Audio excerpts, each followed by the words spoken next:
My name is Nathalie Terzikhan. I work at the Erasmus Medical Center at the Department of Epidemiology. I'm an epidemiologist and researcher, and at the same time, I'm involved in teaching.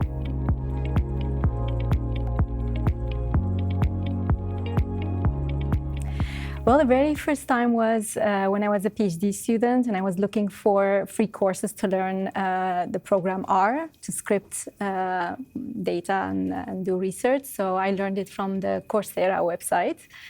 That was the very first time I got in touch with free and open access education material.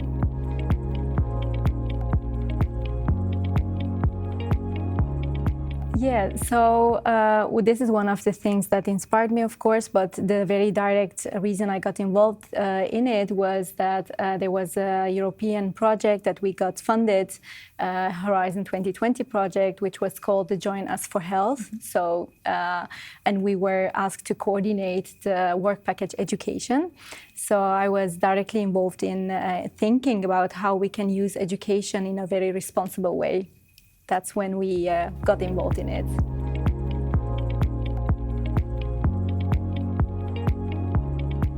Yes, so within this context, within the context of Join Us for Health, we thought that we wanted to start a course, and we called it From Science to Society. Within that course, we used the ideas and a philosophy of something that we call responsible research and innovation, of which open science and open education was a very important part. So we designed a whole course of 10 weeks using open education as a very main pillar in it. Yeah. It did. Yeah. So it won indeed the Open and Responsible Science Award from the Erasmus University last year. And it was very happy. Yeah, we were happy to get the recognition because we really worked hard to make it open and accessible for many students.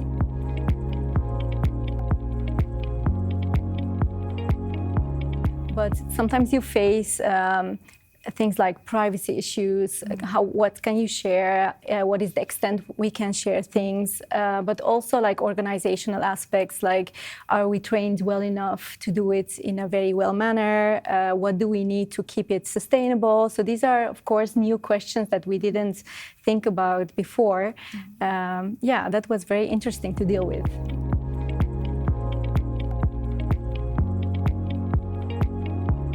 Get inspired by networking and collaborating with people who are doing the same, because that's how we learn from each other, and we ask people to contribute. Within the context of responsible research and innovation, you kind of are, in a nice way, forced to collaborate with other people than your own area. And then you get in touch with people and you learn from what they are doing within the context of open education. So that's how we learned a lot, like where we could find new resources, how others are doing it. And yeah, so that was a very nice way to learn from it. Yeah.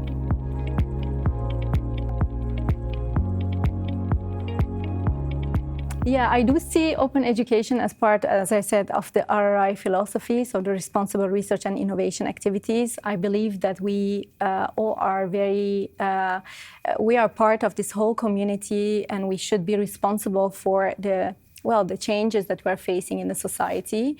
One aspect of it is open education. You can see it as part of open science movement as well. But other things are how we recognize our efforts. So recognition and reward is one other aspect. But also inclusivity and diversity is another aspect. So it's a very big umbrella under which the open education falls for me.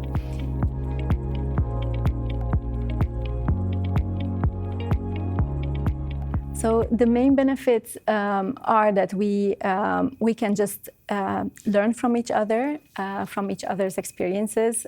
We don't have to invent the wheel again, but we can also create champions. You recognize the people who stand for it, and you try to naturally collaborate. So there are like secondary outcomes of it that you will recognize the people who support the idea, and you start working together. So you build the network actually by using those ways of working, yeah.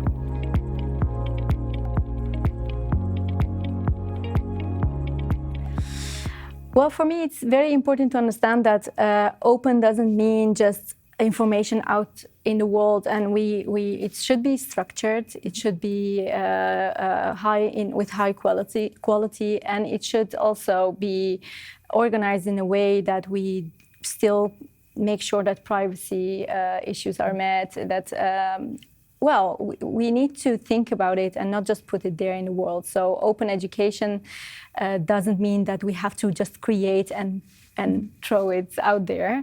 We should think carefully about it.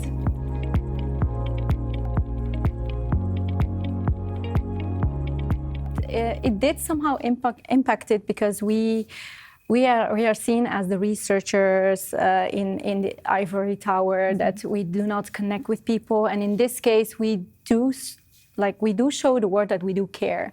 So whenever we get part of this movement, we do share with the world that how we think about it, and that was previously not so clear to the world, because I think academics and higher institutions they do care about sharing the knowledge and expertise with the people out there. So with participating with open education, you do promote that idea.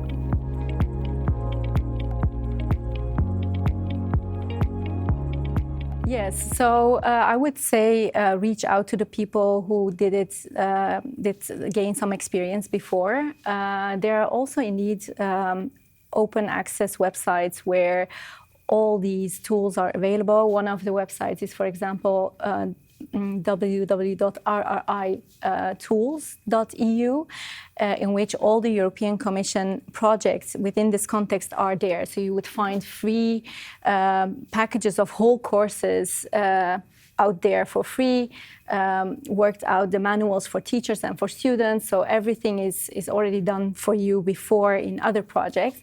So I would use that one, and I would definitely network and collaborate.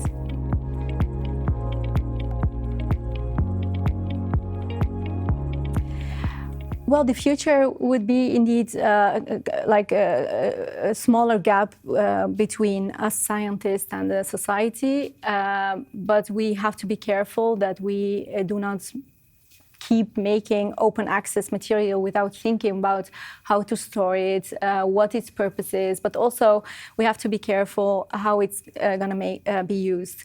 So we have to think about it. We have to think about the limits of how long can we put it out there, for whom, who is your target group, but also maybe talk to them more. So we need to really talk to the people who are receiving these materials. So I hope in the future we can do that better. Any other real sustainable project, you would have a start of it, and you have to follow it up, but you have to evaluate the things that your output should be evaluated. So I hope we take this also seriously for open education as well.